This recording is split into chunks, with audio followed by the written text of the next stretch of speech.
What's going on, everybody? We are live at Jags Fan Battle. We just saw the Jags beat the Bills in London, and we have a special guest for you today. His name is Dave. How do you pronounce your last name?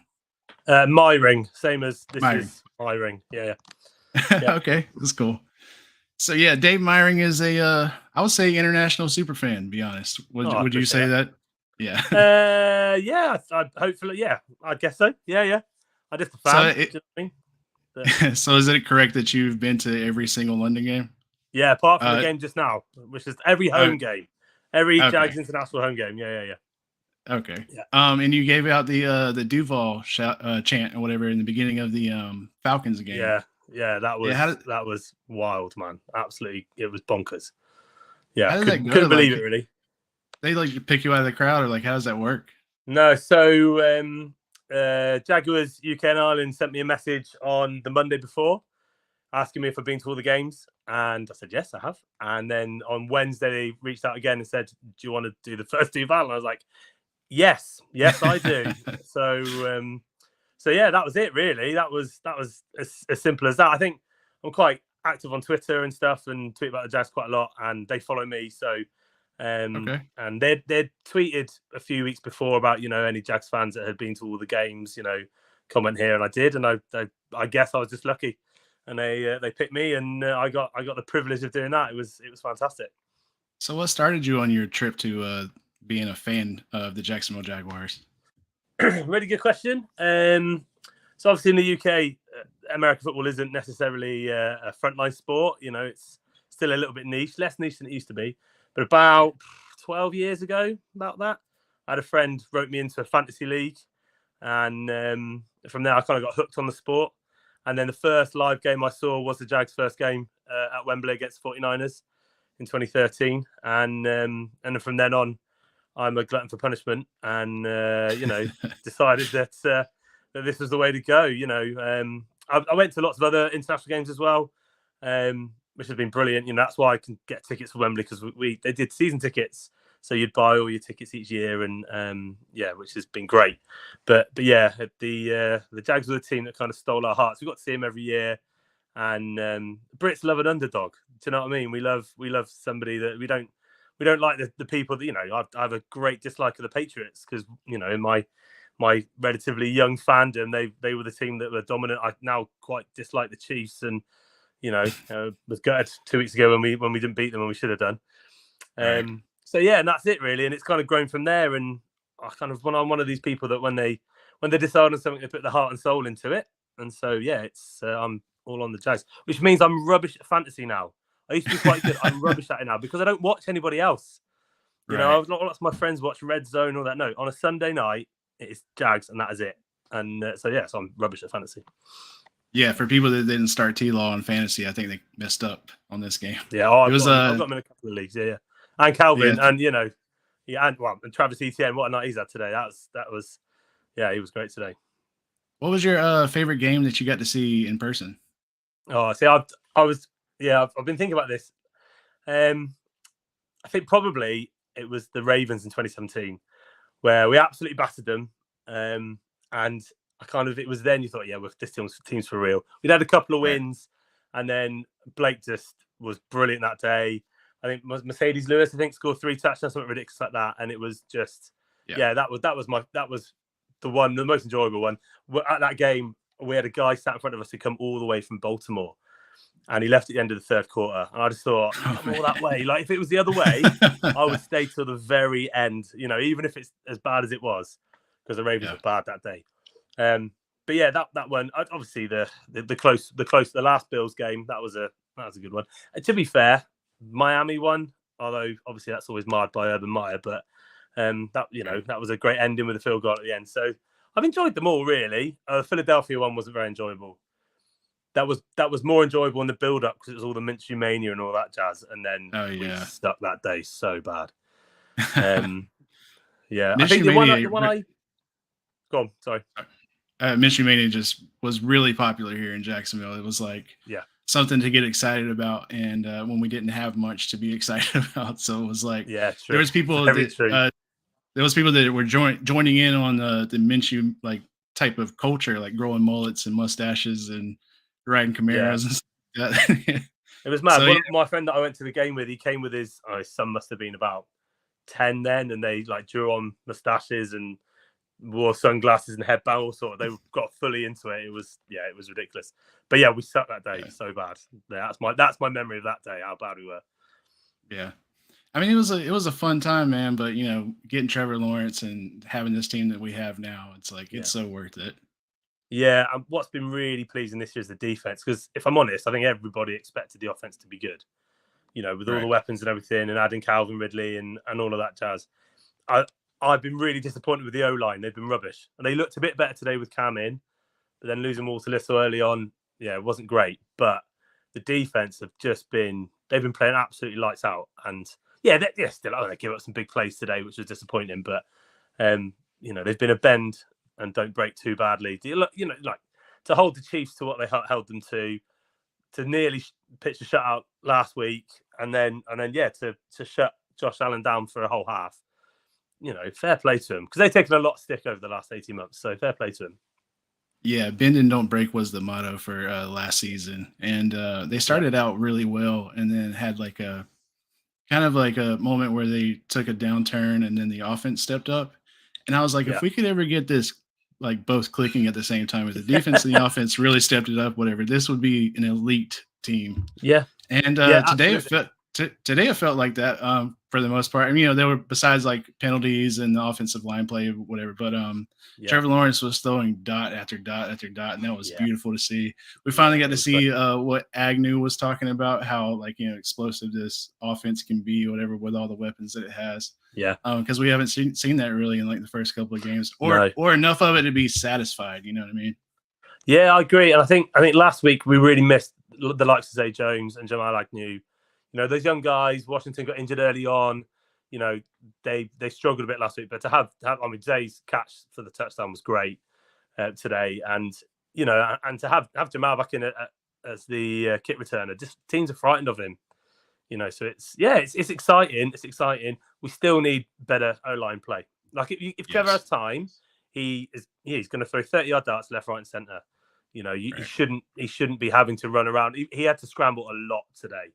And he did it better today than he's done in a while, considering he gave up, the sack fumble at the end of the first half and things. I thought he actually did it reasonably well. He made some good gains. But yeah, if we can get the O-line working, like this, the sky's the limit for this offense. It really is, particularly with Doug running everything. And I'm not sure what's still happening with the play calling, whether he's back calling plays or not. But So I was on Twitter talking about how like it feels like Doug is calling the plays right now. And then somebody pointed out that he's wearing his glasses looking at the play calling sheet. Yeah.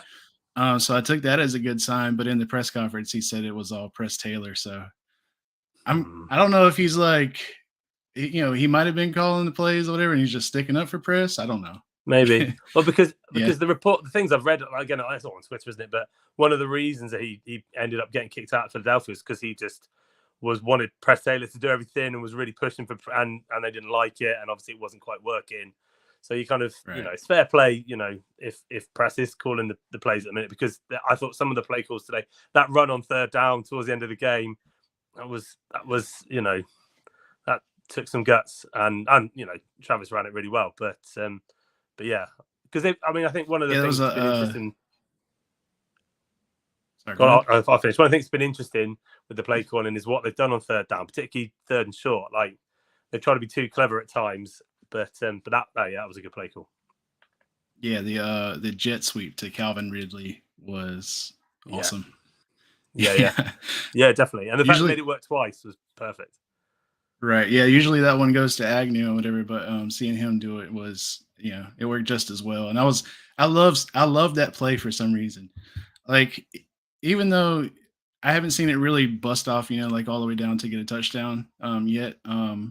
It only gets like a couple of yards, like, but like you need that momentum or whatever. So but other than that, like that play, every time I see it, I'm like, like something in my heart is just like, I don't know, it feels good.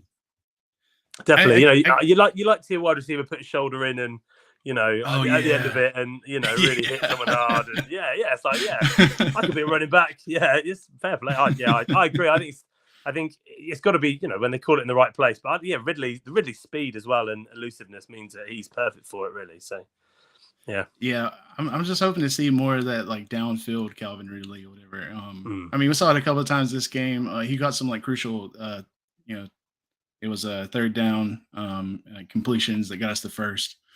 But yeah, I feel like yards after the catch, Calvin Ridley is we haven't seen his true potential yet. Is what I'm trying to get to. Yeah, I agree, and I think that is wholly on the offensive line because Trevor hasn't got the time to sit in the pocket and wait for him, to be, that throw on third down today was perfect. Really didn't have to stop at all. He had just enough separation, but yeah, he just needs a bit more, just a half a second longer in the pocket, and I agree. But the crosses for Kirk again are just like last week and first half this week. I'm not sure he got many catches in the second half, but yeah, that crossfield route from Kirk is just perfect as well. The two of them together are dynamite. I love it. Yeah, it reminded me of last season when Kirk was on fire. And holding out his arm and dropping the ball, whatever. Signifying that he'd done the first down. Yeah. I love seeing that. I really wanted us to get a turnover today, man. Like, besides Darius Williams, I just thought that it was going to happen more. It was kind of strange how we left some guys wide open downfield. I think we're still playing zone defense back there for the most part. And Josh Allen did pretty darn good considering. But other than that, man, I think the penalties in this game were absolutely killing us, and that was without those, I feel like the score is heavily on our side, except scratching out of there with the Trayvon recovery. Yeah, I think the one that sticks in the throat the most is the one on Josh Allen on the roughing the passer call.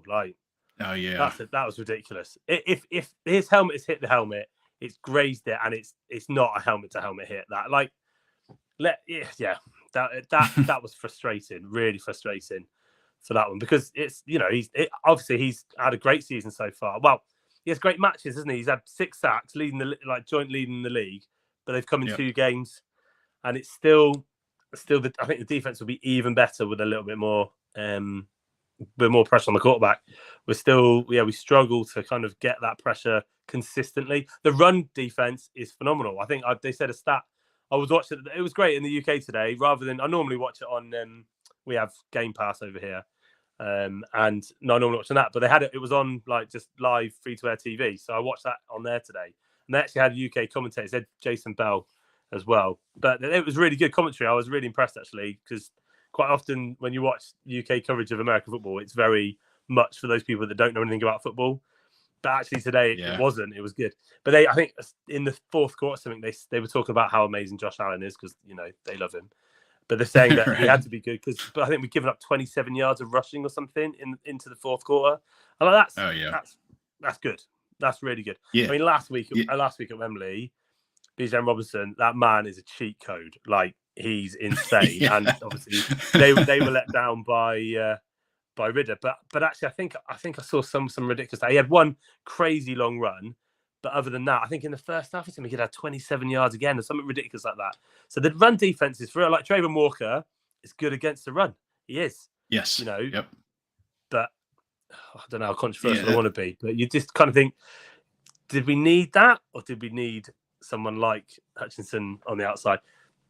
I just think how much better Josh Allen would be if teams had to focus on 2 really outstanding outside linebacker defensive ends. Do you know what I mean?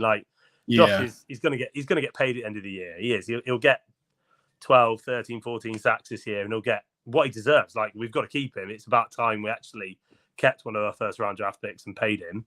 But for real. But we need Smoot back. If we get Smoot back through the middle, that'd be fantastic. Roy Robson Harris hasn't been as dominant as he was last season. But Devon Hamilton is out. Yeah. So we're just missing. It's all on Josh really, and he has good games and he did. I thought he did well today. He did get some pressures, and that should have been a sack, which obviously would have stalled that drive out. But that's I love the secondary. Williams is playing so well. Tyson Campbell is for real. And the two safety, Cisco, I tweeted earlier on before the season, who's going to have a breakout season for the Jags. It's Andre Cisco. Like, he is so good. And then Rachel Jenkins is he's Mr. Reliable, isn't he? I tell you who's really impressed me this season is Trey Herndon, because he got a lot of grief last year. And obviously everybody wanted us to draft Brian Branch and all of that jazz. And we didn't, and we stuck with him. And he's been great. He's been great blitzing. He's been great in coverage. He's tackled well. I think he's, fair play to him because he got a lot of stick. So, didn't he? He was the one that locked down Travis Kelce, right? Yeah. And that's and Travis Kelce behaved like a child. It was brilliant. I loved it. It was great. It was great. No one quite reached Joey Bosa in the playoffs. That was the best tantrum I've ever seen. But Kelce wasn't far off it. Yeah, I was there for the Chargers game in the playoffs, and I was right behind the field goal, whatever, when they kicked it, and went through the uprights, and I saw it right, in my face or whatever, and it was just like the atmosphere at that game was the greatest. It was like the best it's ever been in Jacksonville, I think. For me personally, all the Jags games that I've been to, but it was so good, man, and just like. Like in the off season, I was just hoping build off the momentum, right?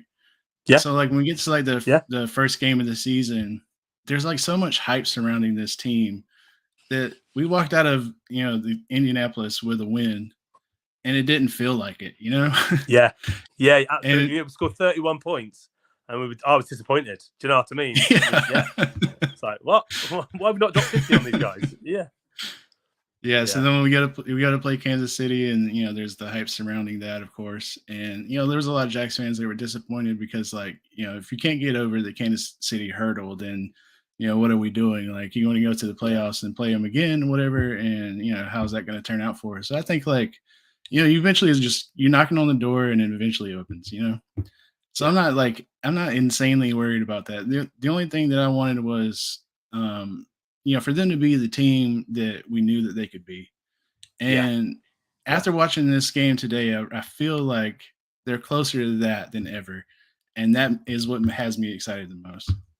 Yeah, I agree. I still come back to that O-line though. All the time. That's the key for me. For us to make that leap, for us to be able to beat the Chiefs, and for us to, to go deep, to make the Super Bowl, it's that O-line, because I think everything else is there. Just give Trevor half a second longer, and it's gonna those deep. But he's playing well. You look at his PFF ratings and all that kind of stuff. Trevor isn't the problem. It's we had drops against the Texans. I genuinely think that first drive, if Ridley had caught that ball in the end zone, we'd have put 40 on him. They'd been brilliant. We're there. We're on. They dropped the ball, didn't score the touchdown, and they're like, we didn't score a touchdown last week, we've already dropped it. And they get in their heads, and they just can't do it. Yeah. But I think if we'd scored that one, although I will just say this, I'll say it quietly, because I don't want anybody to shout at me. CJ Stroud is for real, man. He was ridiculously good. I'm more worried about him going forward than I'm about Richardson. And I say that as a kind of Gators fan. I don't really follow college football very much, but they're kind of the team I keep an eye out for. And Stroud he was ridiculous. And he's just been ridiculous all season. So the Texans might have got a good one there, which is annoying. Nobody saw that coming. No. And people were acting like they're going over the draft again and whatever, and saying if they could repick or whatever, they would have picked Stroud. Of course you're saying that now with 2020 vision, whatever. Pre-draft, he wasn't talked about, was he? And if you look like Bryce Young, I've got one of my very best friends is a Panthers fan, and he was so excited about Bryce Young and all that is buzzing. But actually, look at it. CJ Stroud has been twice, 3 times as good. And Richardson, he's a good athlete, but he doesn't like to throw the ball deep, does he? He doesn't want to do it. He's or they don't let him do it. I mean, that might change. Jonathan Taylor's back today, isn't he? So that might change a bit. But Stroud was good. So we're a part of the Fan Battle Sports Network, and there's it started in this AFC South fan battle group, and we're just a bunch of fans that would just trash talk each other and stuff. In our own division, So if somebody came along with the idea to like make a podcast, make a sports channel about it and stuff. Yeah. So we've done that, and so with the benefit of that, I got to listen to Texans fans talk all off season. And you would have thought that they were going to put on the field like the worst football team in this league. That's interesting. And it has not been like that. No. I think they'll finish above the Colts by the end of the season. They'll have a better record than the Colts, purely on the quarterback play, So, but we'll see. Oh yeah, and the Titans. Let's not talk about them, just because I don't want to give them any airtime. They're not any good, and Oh man, you would fit right in with us, dude. Yeah. So being a Jags fan in London, are there many other Jags fans that you could talk to, like have this banter with?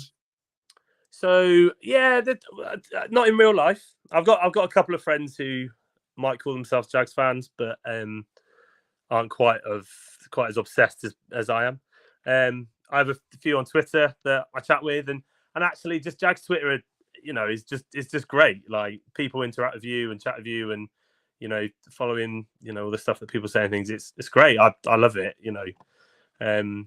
It's quite a long trip to go to Jacksonville. I've been to it's called Everbank Field again now, isn't it? They changed the name again. I've been there once, not for a game. I went in 2019 and had a tour around it, and that was amazing. That was really good fun. Got to go into Shad Khan's box and all of that kind of stuff. That was pretty cool. Oh, that's awesome. I actually, it was when Tom Coughlin was there. I actually met him. We were right at the end of the tour. Honestly, it was so mad. And we were outside the weight room. Right at the end, the guy was about to say bye to us, and he just walked out the weight room. And I'm normally pretty good. Like, if I meet famous people, I don't get like tongue-tied or anything. And he came up. My son was there as well. My son was he was 9, nearly 9, and he was just running around. And Tom Coughlin walked out, and he said, "Hi guys, having a good day." And I said something along the lines of "Coach." That was pretty much all that came out of my mouth. I was like, because it was just so out of the blue. But so that's really cool. But yeah, like coming to a game is high on the list. It's just family stuff. Like, we're actually coming to the States in about just over a week's time.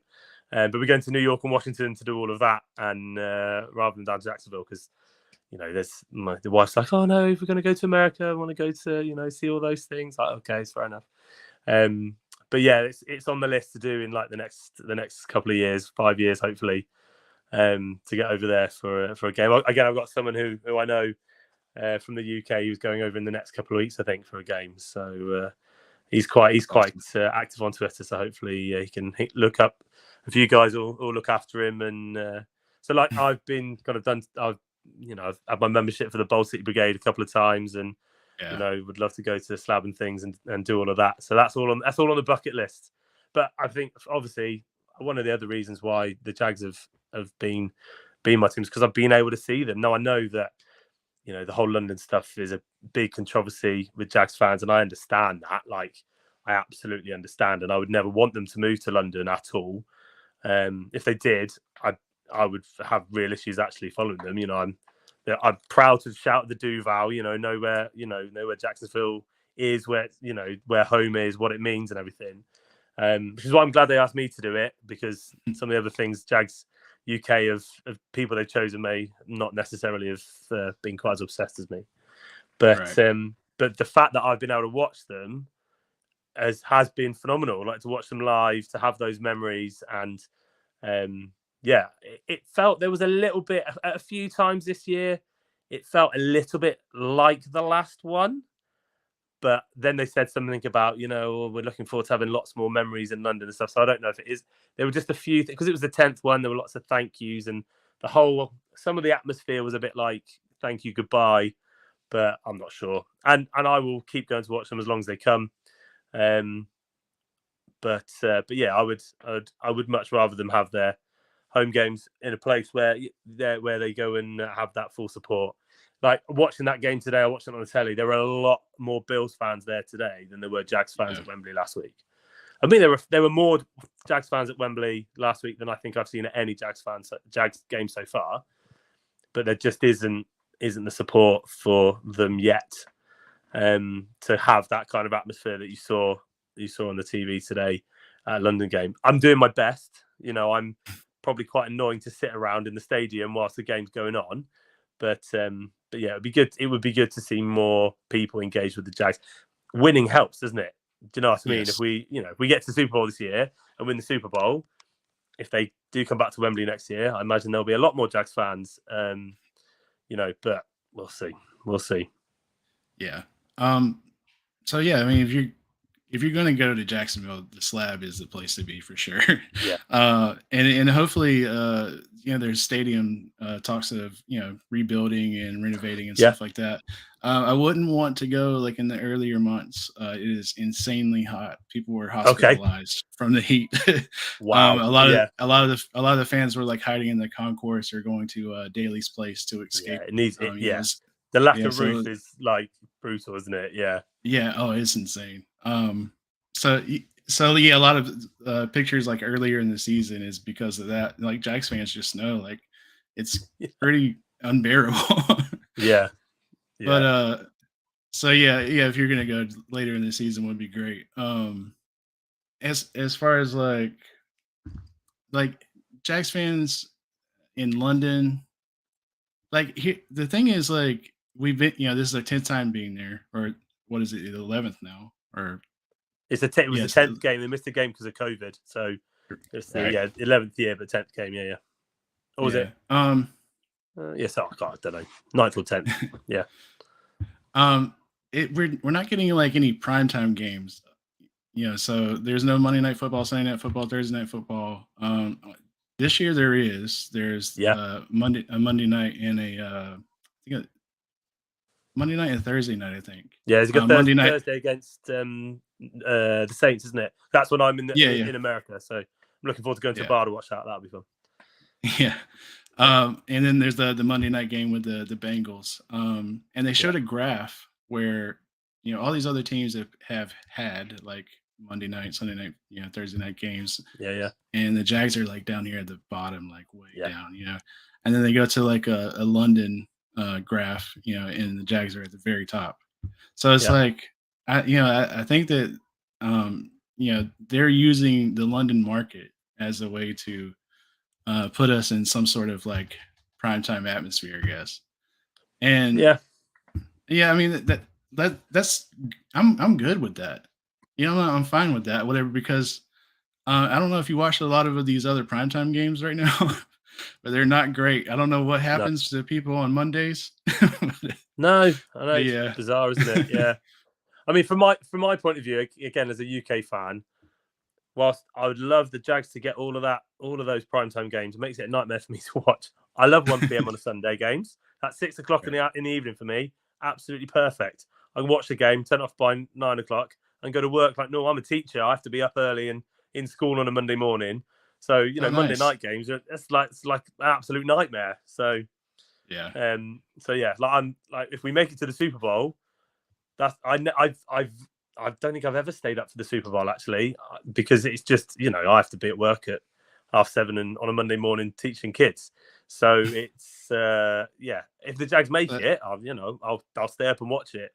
But otherwise, I'm quite happy to watch it the next day, and enjoy it, without having to stay up to crazy o'clock in the morning. But crazy, but yeah, it is. It's bonkers. It doesn't kick off till like just before midnight, and I mean, it was bad enough staying up for the Chargers playoff game because it was a bit later and things, and then it kicked off till gone 9. So the wife went to bed and I had to be very quiet because our lounge is underneath my children's bedrooms. So when that field goal went in and we won the game, it was a lot of running around celebrating, but very quietly.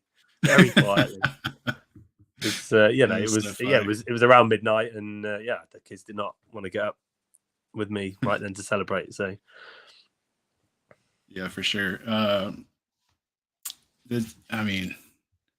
did you feel like in the first half of the Chargers game versus like the second half? Because there's I think it's like a unity like type of feeling for like most Jags fans. Like I'm speaking for myself, whatever, you just tell me if you feel the same. Second half, I did not feel like we were out of it. I felt like there was still a huge possibility that we could win. And I don't know a single Jags fan that left that game at halftime. Yeah, I'll be honest with you. I think England scoring that touchdown just before the half changed it completely for me. I'd said to myself, if we don't score a touchdown before half time, go to bed. I'm going to turn it off and go to bed. The other thing is, I in soccer, I'm a Liverpool fan, right? Okay. And a million years ago. Sorry for wearing this then. Oh, what's that? Who is it? I can't see. Tottenham. Let's not get started start talking about VAR in a minute. Yeah, but Liverpool played the Champions League final against Tottenham as well. Yeah. But in 2005, I was like, how old was I? It was actually on my birthday. I'll never forget that. It's on my birthday in 2005. Actually, I was 22, and we were 3-0 down at halftime. And I know people that turned it off and didn't watch it, and we went on to win the game on penalties. Greatest comeback in Champions League history, or whatever. Incredible. It's bonkers. But so I'm very much, I'm going to stay till the end. But had we not scored that touchdown, because I had to go to work the next day, I would have turned it off and gone to bed. So that kept me going. And then, it was ridiculous. It was ridiculous. Like, yeah, I felt for Trevor. I think he, a couple of the touchdowns weren't on him. The first one definitely wasn't. It was a drop pass, wasn't it? But yeah, it was phenomenal. It was absolutely phenomenal, the comeback. But to me, it was the culmination of the entire season put together in one game. Yeah, the first half just not getting it all together, whatever, and the second half just there's this explosive offense and defense that comes together, or whatever, in this perfect unity, and it clicks. Yeah, I know, but I know what you mean about the feeling like we were never out of it, because other games where we came back, like the Cowboys game, like that was, I thought we were done and dusted. I thought that was it, and then that was quality to come back as well. But yeah, no, I know what you mean. Once we scored that touchdown, I thought, we're in this, because I think I have a real issue with people comparing Justin Herbert and Trevor Lawrence, because whilst he's a good quarterback, actually, I think Trevor's better. I think we saw him twice last year, and both times Trevor was way better than him. Way better. Yeah, if you say top 5 quarterbacks in the league right now, whatever, I feel like Trevor is 2. Yeah. And it's maybe 1. I don't know. Well, yeah. I mean, that could be some sort of homerism, but Patrick Mahomes hasn't been playing well this season. No. Joe Burrow hasn't been playing well this season so far. They could turn around and pick it up. Not done a lot, yeah. Yeah.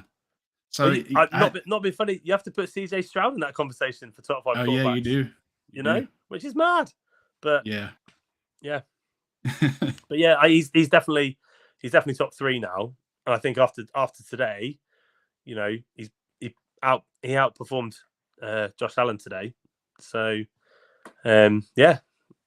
I think you're right. Like, when it all clicks like it did at the end of the last season, he is for real. He is, he's going to hopefully be in Jacksonville a long time. What I really hope is that he does like what Tom Brady used to do, and like Mahomes has done to a certain extent, is I'm already a millionaire. I'm going to take a little less money to make sure I've got a really good team around me.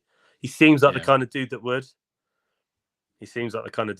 I really hope that is like, him and Marissa really seems to have taken Jacksonville to their hearts. And I actually met that one person from the Jags I actually got to meet. I saw the players up close. I stood right next to Fred Taylor. I was about 5 yards away from Shad Khan. I was pit side, but I actually got to say hello and meet Marissa Lawrence. She was sat in the Royal Box at Wembley, which is where I did the Duval from, and she was there. She was lovely, really nice. She seems like a sweetheart. Oh yeah. She had this awesome. I told my daughter about it. My daughter's 10. She was at the game as well, and she had a Trevor Lawrence jersey, and the numbers was the 16 was out of Diamante's. Right. Someone had spent. She had obviously either spent a lot of money on that or got someone with a glue gun. One of the two. But yeah, she was lovely. But like, you really hope that the two of them, he's mature beyond his years, isn't he? It was his birthday this week, wasn't it? And he's 24. Like, right. He comes across as so much older and mature. Right? You really hope that, he wants to see us have a dynasty. get to the Super Bowl this year or next year, and before his rookie contract's out, and then use, when you've got 20 million, what's another 5? It's nothing, is it? Do you know what I mean? It's, right. Yeah, apparently I wouldn't know, but I'm sure it'd be nice to be able to say that. But I was scrolling on TikTok. This just reminded me of something. I was scrolling on TikTok, and there was this thing about like buying your own private plane, and I watched the whole video. Like, I have that kind of money, and I was like, "Who does TikTok think I am?" Yeah, that's an interesting algorithm there. Yeah. I mean, like, the money issue is, because Joe Burrow is probably feeling that right now. As far as like what his offensive line is done for him lately. And then Andrew Luck was the same thing. They gave him a huge paycheck, and then just that was a culmination, I think, of like the Colts front office just not drafting well. And then them not having enough for free agency to give him any help. And this organization historically has not drafted very well. I was going to say exactly the same thing. If Falk is in charge of the draft, he's hit a couple of times, but he had that good draft, didn't he? Where he got Campbell and people like that like 4 or 5 years ago. But he's had a couple of good ones, but he's very hit or miss. If Trevor does get a contract, I hope, like you said, that he takes a bit of a pay cut, as far as like team friendly, other top quarter. Team friendly.